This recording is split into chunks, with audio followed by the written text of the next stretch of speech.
সবাই যখন ধরে নিয়েছিল সাকিব আল হাসানের ক্যারিয়ার হয়তো এখানেই শেষ, যখন জাতীয় দলের দরজা বন্ধ, ফ্র্যাঞ্চাইজি লিগেও বোলিং নিষিদ্ধ, তখনই সাকিব যেন আবার শুরু করলেন নতুন করে। জন্মদিনের ঠিক আগে আবারও পুনর্জন্ম হলো বাংলার নবাবের।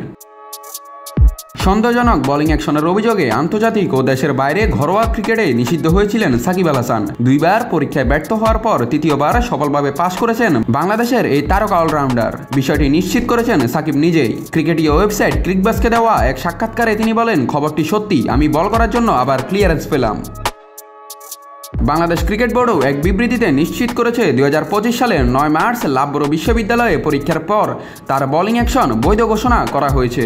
এতে ইংল্যান্ড ও ওয়েলস ক্রিকেট বোর্ড ইসিবি সাকিবের উপর থেকে নিষেধাজ্ঞা তুলে নিচ্ছে, অর্থাৎ কাউন্টি ক্রিকেট ও দ্য 100 লিগে এখন থেকে বোলিং করতে পারবেন সাকিব আল হাসান।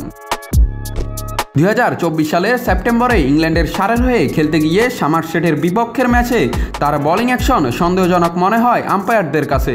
এরপর তাকে দেওয়া হয় বোলিংয়ে নিষেধাজ্ঞা। এদিকে বাংলাদেশের রাজনৈতিক পালাবদলের পর বেশ বিপাকে পড়েন সাবেক এমপি সাকিব। তার বিরুদ্ধে একাধিক মামলা থাকায় জাতীয় দল থেকেও কার্যত ছিটকে যান। তবে এবার সব বাধা কাটিয়ে আবারও ফিরছেন সাকিব। জাতীয় দলে ফেরার বাস্তবতা এখনো না থাকলেও বিশ্বের বিভিন্ন ফ্র্যাঞ্চাইজি লিগে হয়তো দেখা যাবে বাংলার এই পোস্টার বয়কে। সাকিব আল হাসান আবারও দেখিয়ে দিলেন, গেম ওভার বলা যত সহজ, কামব্যাক করা তার চেয়েও কঠিন, কিন্তু অসম্ভব নয়। নাত রাহুল, নিউজ না স্পোর্টস।